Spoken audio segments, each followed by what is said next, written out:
the dying. Jesus is merciful, Jesus will save.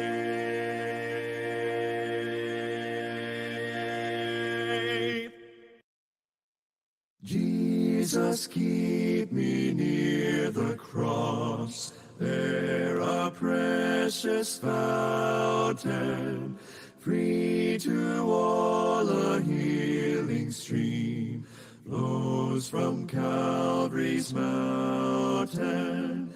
In the cross,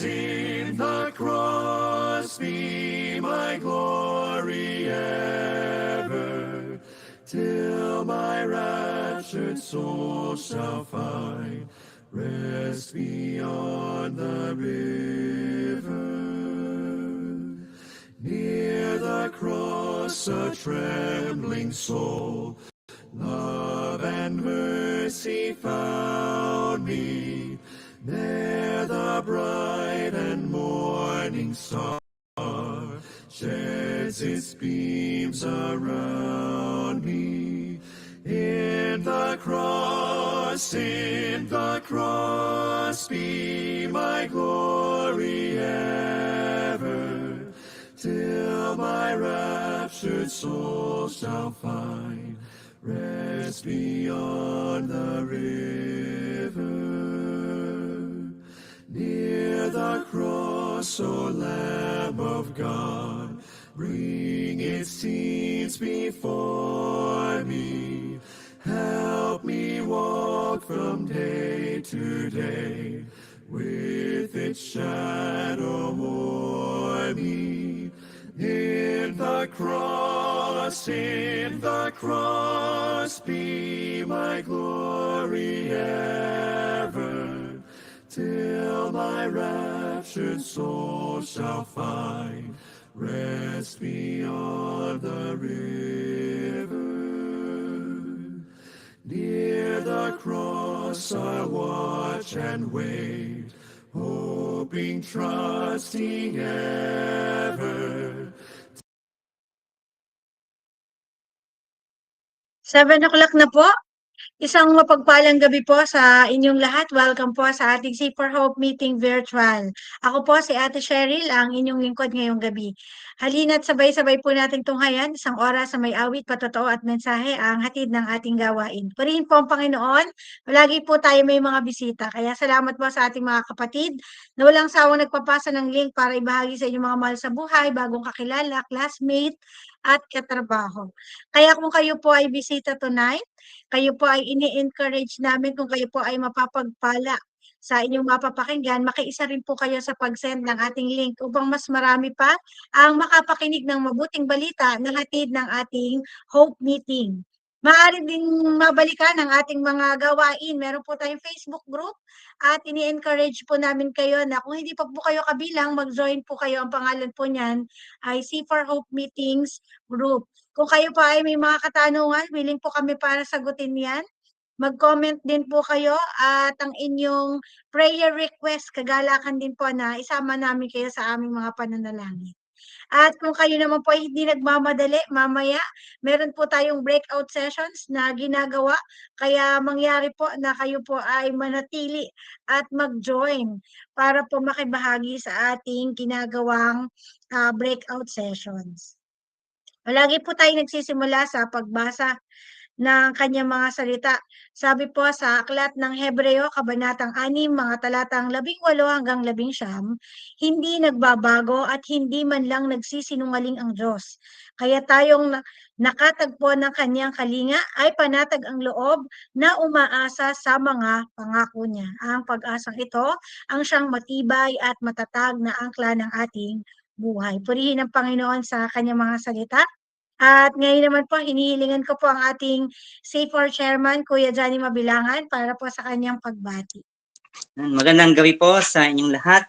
On behalf po ng Christ the Cornerstone Covenant Community, pagbati po sa inyo. Yan, kagalakan po na tayo po muli magkakasama-sama sa gabing ito upang mapagpala po at mapalakas po ang ating spiritual na buhay.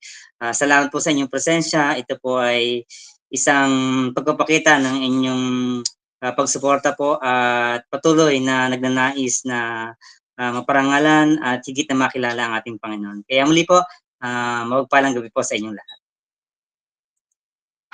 Maraming salamat Kuya Johnny sa pagbati. Sa pagkakataong ito, nais ko pong ibahagi, ano nga po ba yung Hope Meeting? Bakit nga po ba tayo nagkakaroon ng ganitong gawain? Hope po stands for Household Opportunities, Presentation, and Experience. At ang C for Hope Meeting po ay una, naglalayon na maibalita ang makapangyarihang pagkilos at mensahe ng Panginoon sa komunidad. Ikalawa, maibahagi ang galak na nadarama dahil lamang po sa biyaya ng ating Panginoon. At ikatlo, layunin po nito na mahamon ng bawat isa na tumugon sa Panginoon at makibahagi sa buhay na may pagpapahalaga sa Kanya at sa Kanyang kalooban. Kaya wala po kaming ibang naisin, kundi ang bawat isa na naririto ay tunay na mahamon. Tayo po ay magpapatuloy sa pag-awit. Kung nalalaman niyo po, sumabay po kayo sa inyong mga tahanan. Putungan ang Hari.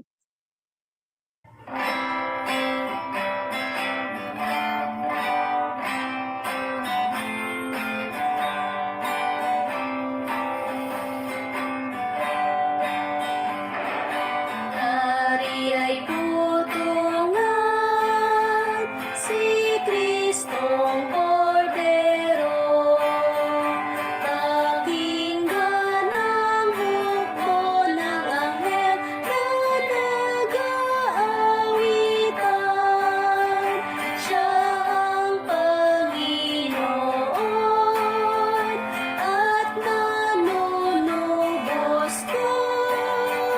Atin siyang walhatiin, haring walang hanggan.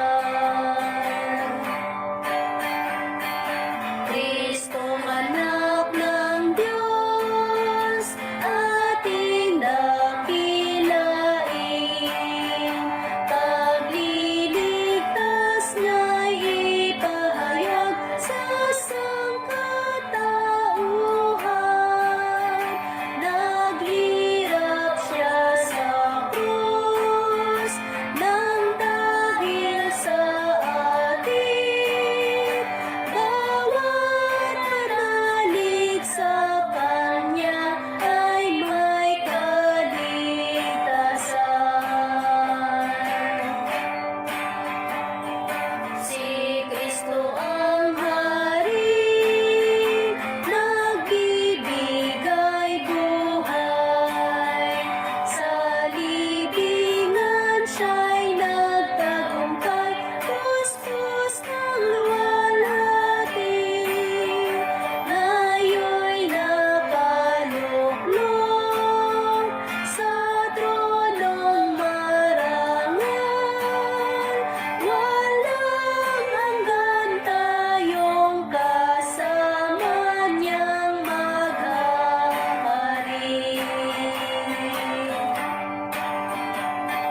Putungan si Kristo, Hari ng pag-ibig. Sa Kalbaryo'y kusang namatay, nang tayo'y maligtas. Kaya't ang ngalan niya'y paksa ng pag-awit.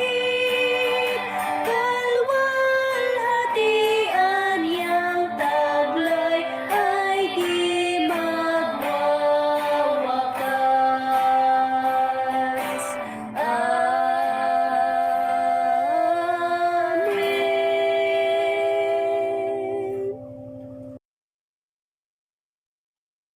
Amen. Salamat sa napakagandang mensahe ng awit. Marapat nating luwalhatiin at itanghal ang ating haring manunubos. Ngayon po tayo ay makakapakinig ng patotoo at handog na awit ihahatid ng ating mga kapatid, Ate Nila Dadoral at Ate May Gulapa. Magandang gabi po sa inyong lahat. Ako po si Ate Nila Dadoral, kabilang sa Kristiyanong Komunidad ng C4. Kami po ay naniniwala at naninindigan sa katotohanan ng may Diyos na manlilikha at may karapatan sa ating buhay. Na siya ay Diyos na nagsasalita at nagpapakilala sa mga tao. At ang kanyang salita ay makapangyarihan. Ito ay katotohanan at kapagliligtas. Malaki kagalakan po sa akin na magbahagi ng patotoo patungkol sa ating Diyos na siya ay marapat na laging pasalamatan, parangalan at itaas sa buhay ng isang mananampalataya. Bagamat hindi po ako Kristiyano noon, bukang bibig ko na palagi ang magpasalamat sa Diyos. Kapag may nagpapalang dumating ay sinasabi ko lang na salamat sa Diyos. Pinarinig ko lamang sa aking kausap na nagpapasalamat ako. Gayon din sa tao na nakatulong o naging dahilan ng pagpapala.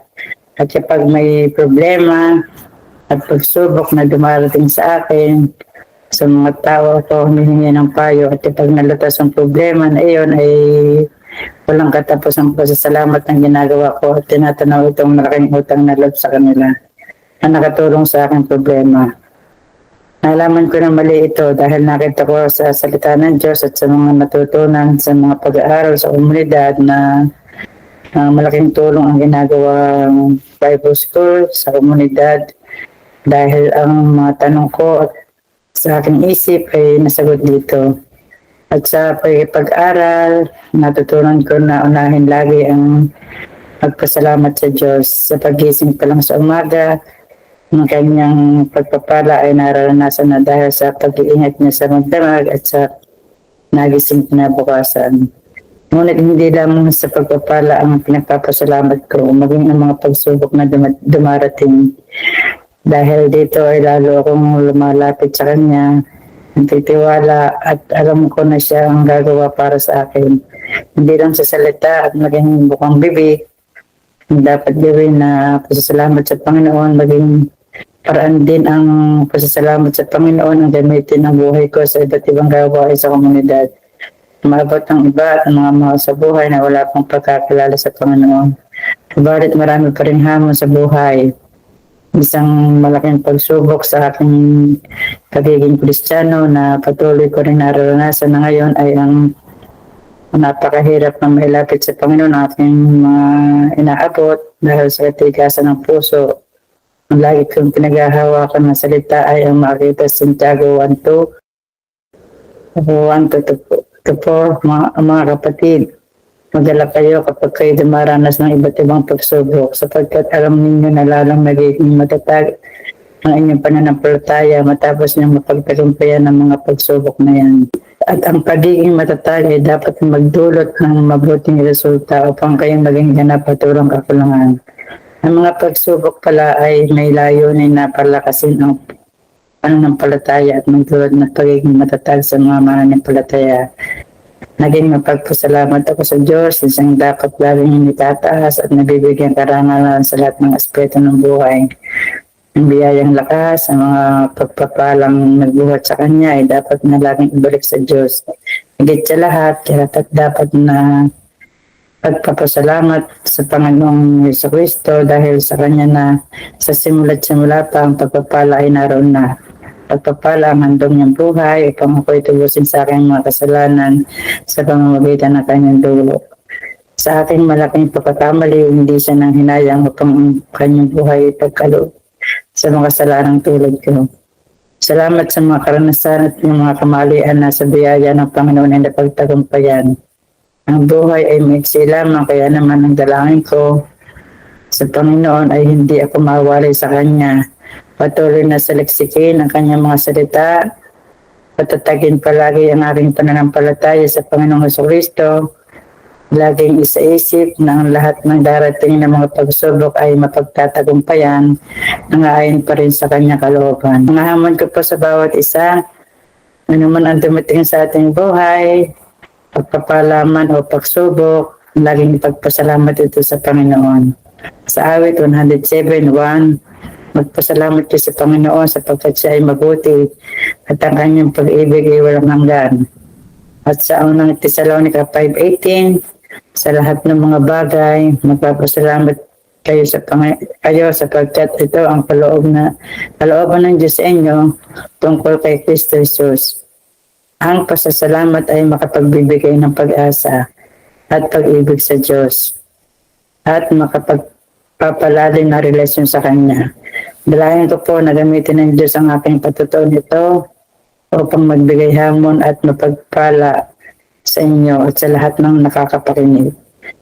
Mamuhay po tayong nasa ilalim ng presensya ng Diyos at pasasakop sa autoridad ng Diyos at namumuhay tuwing na para sa kapurihan lamang ng Diyos.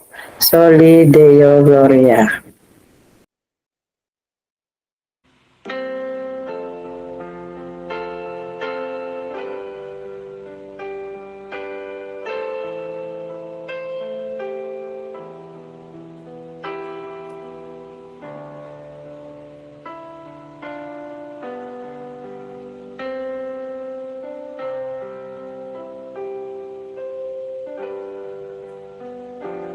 O Diyos, bakit ako ang pinili mo bilang anak?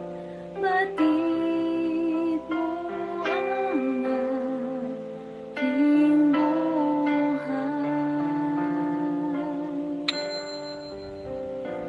Bakit pinatawad mo, nilinis, iniligtas sa krus, sala ko'y binayaran.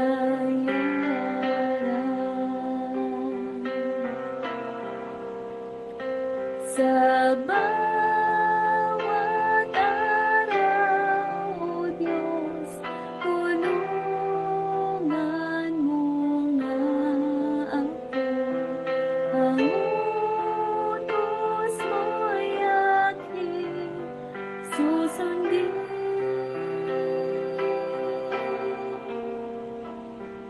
Buong buhay ko alay sa'yo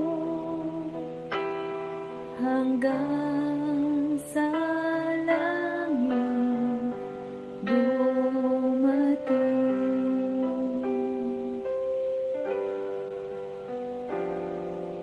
Krus na buhay, mangha sa dakila pag-ibig ng Diyos, sagana ang biyaya niya. Lawak ng pag-ibig niya ay di kayang matarong. Hindi ko kayang maunawaan.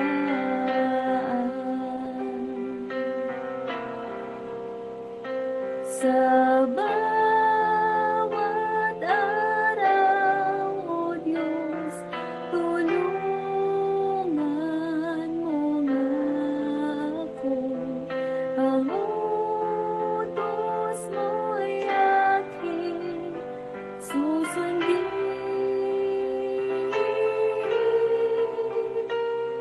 Buong buhay ko alay sa'yo hanggang sa langit dumating.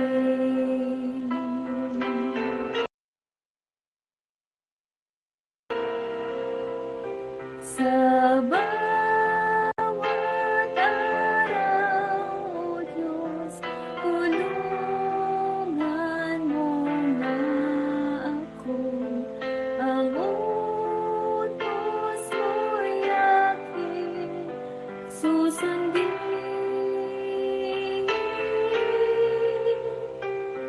Buong buhay ko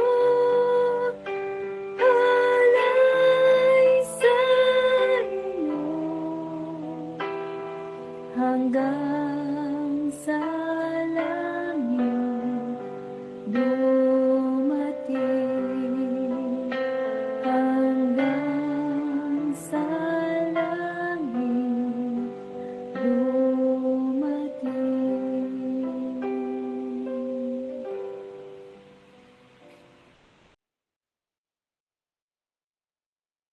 Maraming salamat sa ating mga kapatid sa handog na awit at sa patotoo, Ate Nila at Ate Mai. Purihin ang Panginoon sa inyong mga buhay. Ngayon naman po, ihanda natin ang ating puso at isip sa pakikinig ng mensahe. Ihahatid ng kanyang lingkod, Brother John Carlo Fernandez.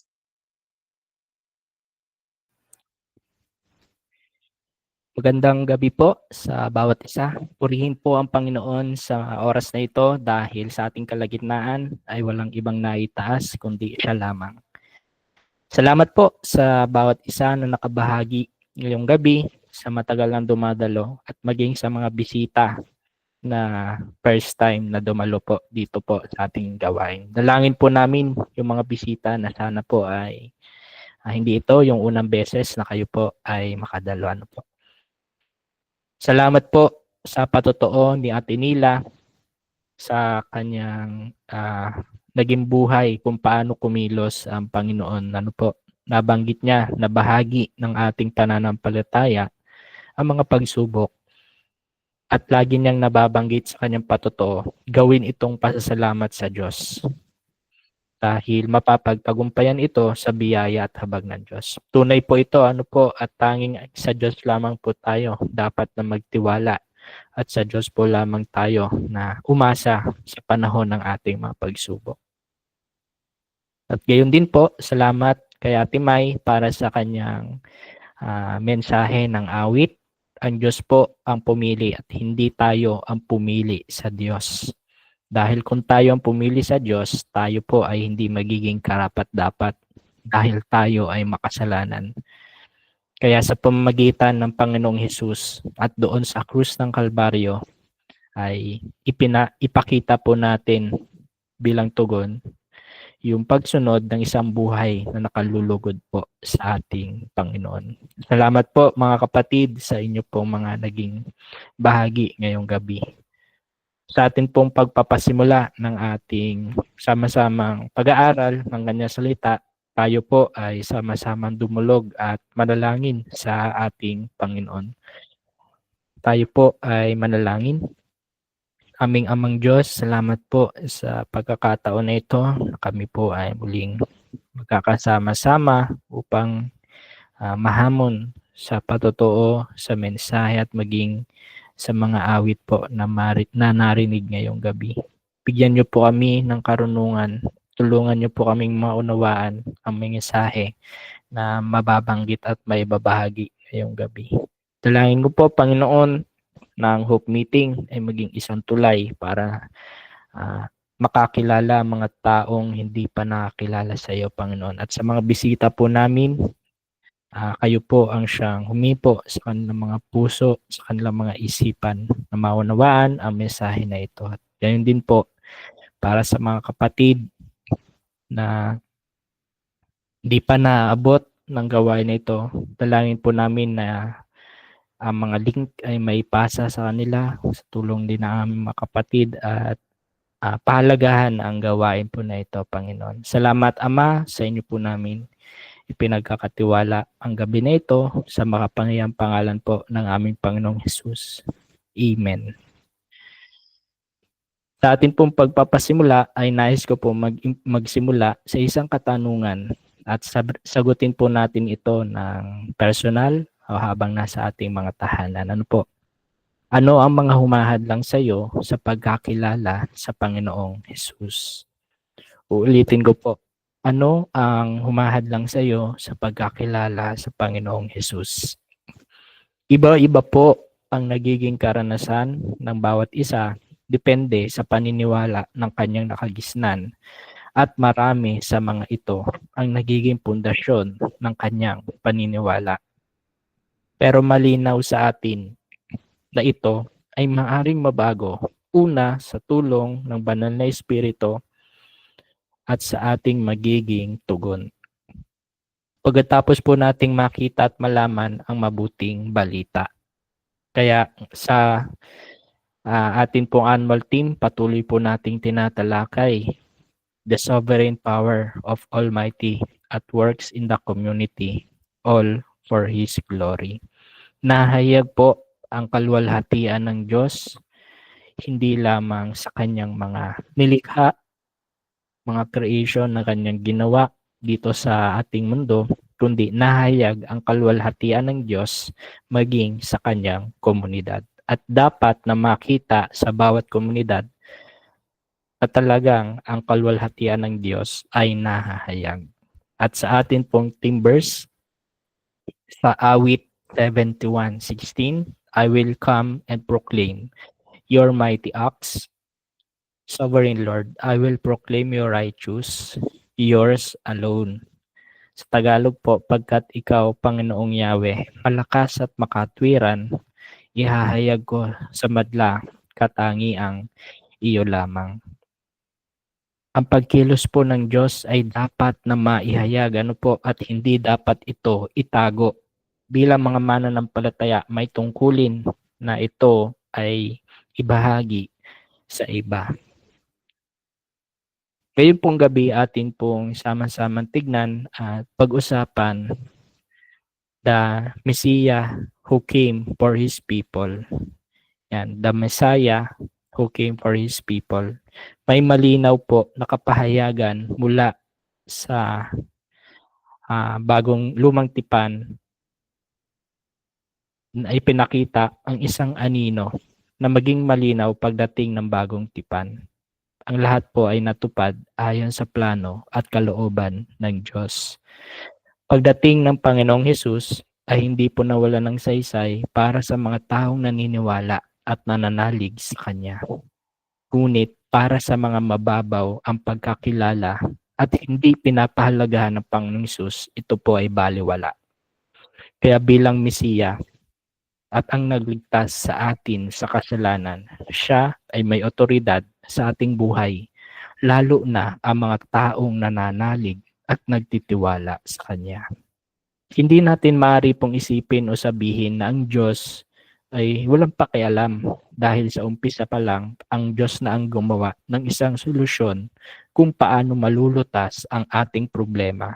Walang iba kundi ang kasalanan. Kaya kung ikaw, kapatid, ay namumuhay na ayon sa suway, utos, paalala ng Diyos, ikaw ay hindi pa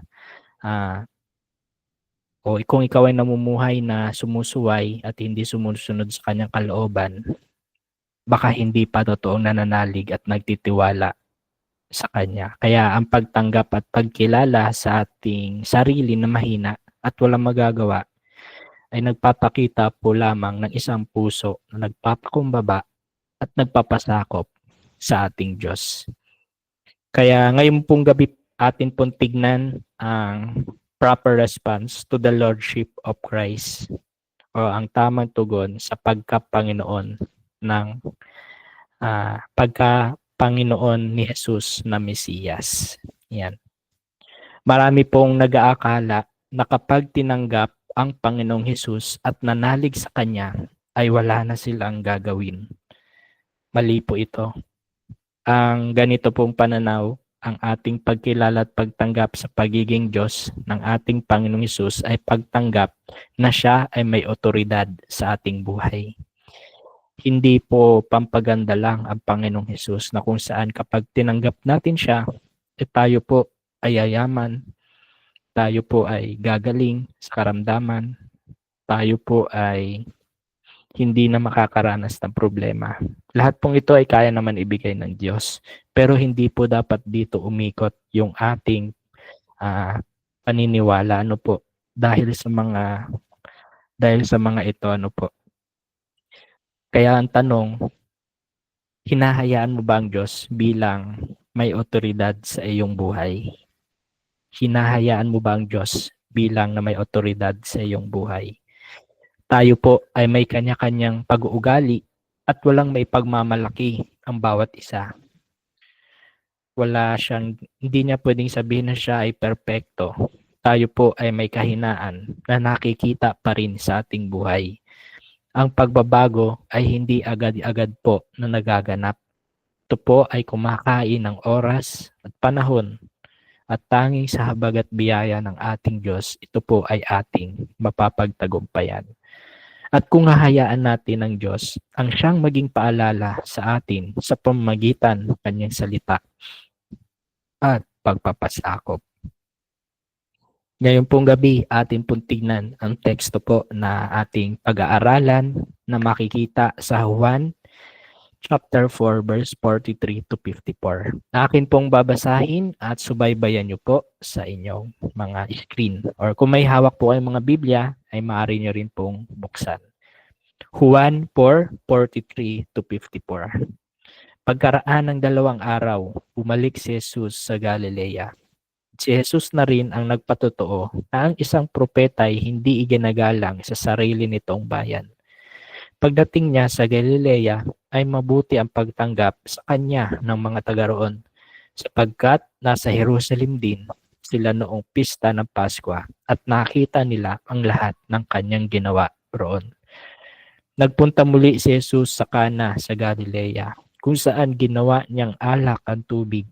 Sa bayan naman ng Capernaum ay may isang pinuno ng pamahalaan. Ang anak niyang lalaki ay may sakit at naghihingalo na. Nang mabalitaan niyang bumalik si Jesus sa Galilea mula sa Judea, pinuntahan niya ito at pinakiusapang pumunta sa Capernaum upang pagilingin ang kanyang anak. Sinabi sa kanya ni Jesus, hanggat hindi kayo nakakakita ng mga himala at mga kababalaghan, kailanman ay hindi kayo sasampalataya. Ngunit sinabi ng pinuno, tayo na po, Panginoon, bago mamatay ang aking anak. Sumagot si Jesus, umuwi ka na, hindi mamamatay ang iyong anak. Naniniwala ang lalaki sa sinabi ni Jesus at umuwi na nga siya. Sa daan pa lamang ay sinalubong na siya ng kanyang mga alipin at sinabing, gumaling na ang kanyang anak. Tinanong niya ang mga iyon. Anong oras nang bumuti ang kalagayan niya? Alauna po kahapon noong siya'y nawala ng lagnat. Tugon nila. Naaalala ng ama na noong oras na iyon ay sinabi sa kanya ni Jesus na hindi mamamatay ang iyong anak.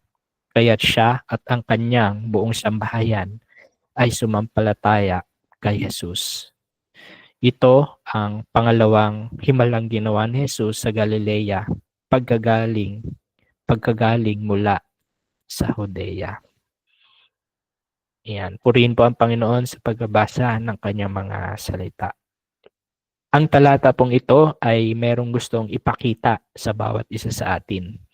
At ito ang mahalaga na atin pong tignan sa gabi na ito.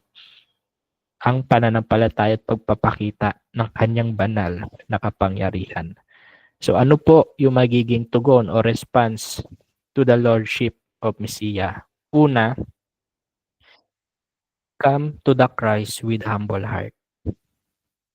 Come to the Christ with humble heart. Sa paglapit po natin sa Diyos, dapat na makita sa atin ang isang pusong nagpapakumbaba. Walang halaga sa harap ng Diyos ang ating mga narating o katatayuan sa buhay. Ito ba ang isa sa mga humahadlang sa iyo, kapatid?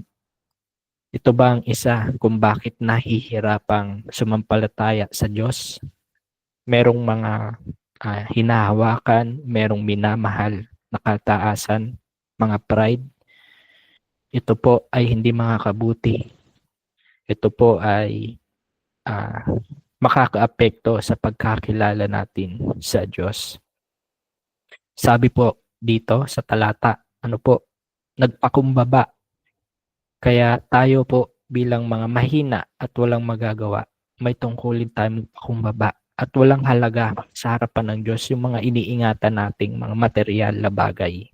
Ano man yan, narating mo sa buhay, taas ng antas ng iyong pinag-aralan, yaman, kasikatan, lahat pong ito ay basura sa harap ng Diyos.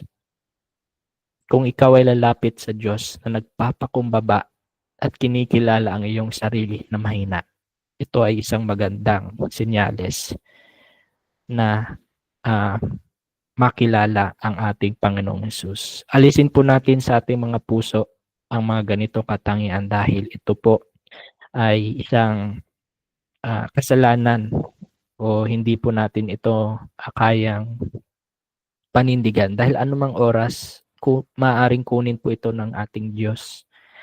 Lahat ng ating pinaninindigan, lahat ng ating pinaniniwalaan na hindi nakalulugod sa Diyos, ito po ay mawawala. Tignan natin ang buhay ng pinuno mula sa talata nating binasa sa pinuno ng pamahalaan. Siya ay may mataas po na ranggo o katungkulan, kinagalang at kinikilala. Ngunit siya po ay nagpakumbaba, lumapit sa ating Panginoong Hesus at naniwala. Sabi po sa 49 at saka sa 50, ngunit sinabi ng pinuno, tayo na po Panginoon bago mamatay ang aking anak. Sumagot si Jesus, umuwi ka na, hindi mamamatay ang iyong anak. At naniwala ang lalaki sa sinabi ni Jesus at umuwi na nga siya. Yan. Hindi po tayo makakalapit sa Diyos kung ang tingin natin sa ating sarili ay mataas. Tayo po ay mahihirapan. Atin pong isuko sa Diyos ang lahat at tayo ay magpakumbaba. Ito po ang isa sa mga hamon ngayon sa ating panahon kung bakit nahihirapang kilalanin ng Panginoong Hesus. Kasi meron pong mga pagmamataas na hindi kayang bitawan. Nakalulungkot po at ilan sa ating mga inaabot ay mga mahal pa natin sa buhay. Kaya kung patuloy tayong magmamataas, kung patuloy na hindi natin ibababa ang ating puso, tayo po ay patuloy na babagsak at lalayo sa Diyos. Pangalawa, honor Him as Lord. Sabi po sa 52 at saka sa verse 53, tinanong niya ang mga iyon, anong oras nang bumuti ang kalagayan niya? Alauna po kahapon nang siya'y mawalan, nalagnat, tugon nila. Sa verse 53, naalala ng ama na noong oras na iyon, sinabi sa kanya ni Jesus, hindi mamamatay ang iyong anak. Kaya't siya at ang kanyang buong sambahayan ay sumampalataya kay Jesus. Nang ang kanyang anak po ay gumaling, siya po ay kumilala na si Jesus ay Diyos. Nagpapakita po ito na ang pagtitiwala at pagkilala sa kanyang pagiging Diyos ay napakahalaga. Hindi lang sa himala na gusto natin makita, kundi ang pananampalataya na siya ay Diyos. Lahat po tayo ay may gusto ng himala. Lahat po tayo ay may mga mahal sa buhay na may karamdaman na gustong gumaling. Gusto natin na gumawa ang Diyos ng isang himala. Kaya pong gawin ito ng Diyos. Hindi po natin ito maitatanggi. Ngunit hindi dapat dito umikot yung ating pagkilala sa Diyos na dahil siya ay gagawa ng himala.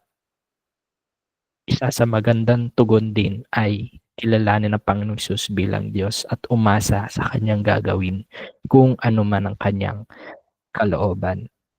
Ang pagkilala po sa ating Panginoong Hesus bilang Diyos ay isang mahalagang pundasyon sa ating pananampalataya. Kaya dapat natin siyang parangalan. Sa ating pong buhay, masasabi po ba at confident po ba tayo na nabibigyan natin ng karangalan ng ating Diyos? Kapag tayo po ay nasa trabaho, nasasabi ba natin na ang Diyos ang nabibigyan lugod sa ating mga buhay? Kapag nasa paaralan, Diyos ba ang nabibigyan ng lugod sa ating mga buhay? Dapat po sa lahat ng aspeto ng ating buhay, sa lahat ng ating kinalalagyan ay walang ibang maitaas kundi ang Diyos lamang. Pangatlo, revere Christ as Lord. Pagkilala kay Jesus bilang may otoridad sa ating buhay ay nagpapakita ng isang paggalang at respeto sa Kanya. Sabi po dito sa Philippians 2:10-11, sa gayon, sa pangalan ni Jesus ay luluhod at magpupuri ang lahat ng nasa langit, nasa lupa, at nasa ilalim ng lupa. At ang lahat ay magpapahayag na si Jesucristo ay Panginoon sa ikakalwalhati ng Diyos Ama. ating ipamuhay po ang isang pananampalataya na mayroong pagsunod at pagpapasakop sa kanyang otoridad. Hindi po maring sabihin lang ng ating mga bibig na Panginoong Hesus, ikaw ang siyang masunod.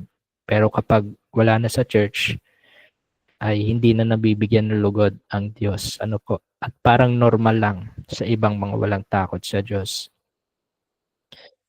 Ang Panginoong Hesus po ay namatay sa krus hindi lang para sa wala o para sa walang dahilan. Malaki po ang naging role ng Panginoong Hesus pagdating sa kaligtasan. At kung hindi dahil sa Panginoong Hesus, tiyak na ang galit at poot ng Diyos ay atin pong makakamtan. Ngunit naging mabuti pa rin ang Diyos dahil siya ang nagbigay ng solusyon sa kasalanan. Atin pong ipamuhay ang pananampalataya ng may pagsunod at pagpapasakop. Siya ang Diyos na may otoridad. Siya ang Diyos na may karapatan. Hindi ang sinasabi ng iba, hindi yung sinasabi ng mga kinatatakutan nating tao, kundi Diyos ang nagsabi po nito. Kaya yun, pang-apat po, invest time with Him. Bilang tugon sa pagka-Diyos ng ating Panginoong Hesus, dapat din tayong maglaan ng oras para sa Kanya. Yan. Mahalaga po na tayo po ay may personal, merong oras na sarilinan kasama ang Diyos sa pamagitan ng panalangin, sa pamagitan ng pagbabasa ng Kanyang mga salita. Ito po ay para sa mga kumilala na sa Diyos, ano po. At may tungkulin tayo na pahalagahan ang mga ganitong gawain, lalong-lalo na po yung sa oras na kasama ang Diyos. Hindi lang sa corporate kasama yung ibang mananampalataya, maging dapat kapag tayo po ay nag-iisa. Ang paglaan ng oras sa Kanya ay magandang makita sa atin. Pagpapahalaga sa mga bagay na espiritual, pananalangin, pagbabasa ng Biblia at paggamit sa Kanyang gawain. Maglaan po tayo ng oras sa ating Panginoong Hesus. Hindi maaring sabihin ng isang mananampalataya na ayaw niyang mag-commit sa gawain. Hindi po tama ito. Hindi naman po ini-implement sa ating community dapat lahat ay daluhan. Maganda kung ang Panginoong Hesus at ang banal na Espiritu talaga ay kumilos sa kanyang buhay. Pero kung ang kaya nilang gampanan ay yung mga iilang gawain, ay isang kagalakan na po ito. Ano po? At ang Diyos ang nalulwalhati. Tayo po ay may mga limitadong lakas, oras, may mga kaabalahan na dapat din nating prioridad. Dahil kalooban din ng Panginoon na huwag pabayaan ang ibang aspeto. Ngunit yung sinasabing wala, ayaw, tamad, ay ibang usapan po ito at merong pagtutuwid na dapat gawin.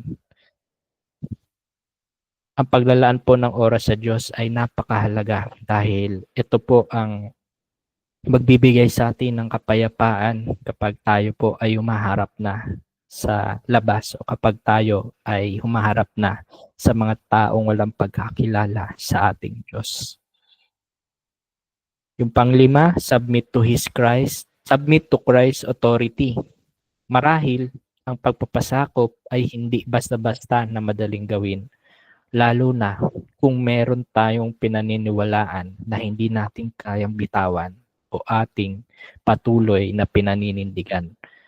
Tandaan po natin na ang pagpapasakop ay mahirap kung ang ating buhay ay may kasalanan at ayaw nating bitawan.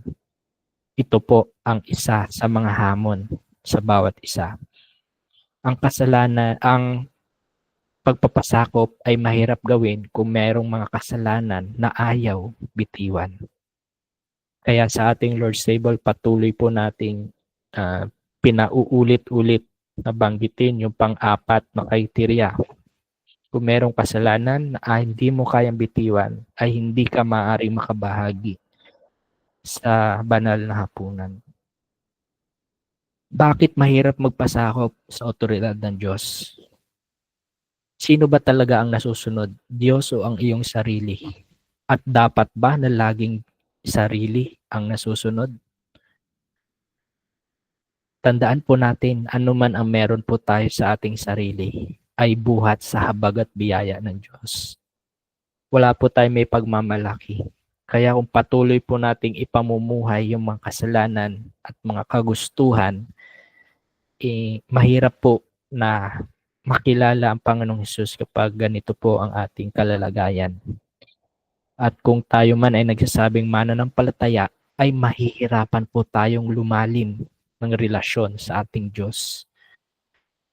Ang pagpapasakop po ay bahagi ng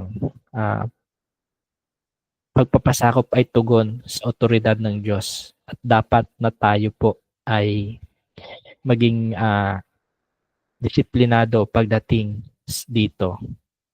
Kaakibat ng pananalig at pagtanggap sa ating Diyos o sa ating Panginoong Hesus ay ang pagpapasakop sa kanyang otoridad. Hindi po natin kontrol ang lahat. Merong Diyos na siyang may alam, na siyang may otoridad at may karapatan. At sa pang-anim, atin po makikita, trust Him wholeheartedly. Tayo ay magtiwala ng buong buhay sa magagawa ng ating Panginoong Hesus bilang Diyos. Katulad po ng pinuno ng pamalaan, siya ay nagtiwala. Sabi po sa verse 50, sumagot si Jesus, umuwi ka na, mamamatay ang iyong anak. Hindi mamamatay ang iyong anak. At naniwala po yung pinuno sa sinabi ni Jesus at umuwi na nga siya. Sa daan pa lamang ay sanlulubong na siya ng kanyang mga alipin at sinabing, gumaling na ang kanyang anak. Ang pagtitiwala po sa ating Panginoong Hesus ay hindi masasayang. Sa tao, maaaring mawala, pero sa pagtitiwala sa Diyos ay hindi. Nakakalungkot po na may mga tao na mas nagtitiwala sa kapwa niya tao kaysa sa Diyos. At kailangan na maging maingat po ang bawat isa. Ang tao kaya pong sirain ang kanyang pangako. Ang tao kayang hindi tumupad sa usapan, pero ang Diyos, simulat noon pa, ay tapat na. Siya ang Diyos na kayang tumupad ng ating mga panalangin at kayang tumupad ng kanyang pangako. Kaya ang pagtitiwala sa Diyos ay dapat na atin pong ibigay sa Kanya. Si Jesus po ay tapat sa Kanyang pangako. Mula noon hanggang ngayon, tinupad ng Diyos ang pangako sa atin sa pamamagitan ni Jesus. Kaya tayo po ay manatiling magtiwala sa ating Diyos na siyang may karapatan at kapangyarihan, banal, at siyang maluwalhati sa ating mga buhay. Kaya bilang tugon o application sa atin pong pag-aaral ngayong gabi, atin pong kilalanin ang otoridad ng Diyos o ang otoridad ng Panginoong Hesus bilang isang Diyos at hayaang tayo ay magpasakop sa kanyang kapangyarihan dahil ito ang ating tungkulin bilang mga tinubos sa kasalanan. Pangalawa, maglaan tayo ng oras para sa Diyos at igalang ang kanyang pagka-Diyos. Tayo ay mamuhay na may pagpapasakop at pagpapakumbaba at alisin ang pagtingin ng mataas sa ating mga sarili dahil ito ang naghahadlang sa atin na kilalanin ang Panginoong Hesus bilang Diyos. At pangatlo, isuko ang lahat sa Kanya at sumunod sa Kanyang mga utos bilang tugon sa pagkilala natin kay Jesus bilang Diyos at matutong magtiwala sa Kanyang magagawa anuman ang maging bunga ng ating mga panalangin. Kaya purihin po ang Panginoon sa gabi na ito bilang tugon sa mensahe. Tayo po ay sama-samang umawi.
Tayo po ay sama-samang manalangin.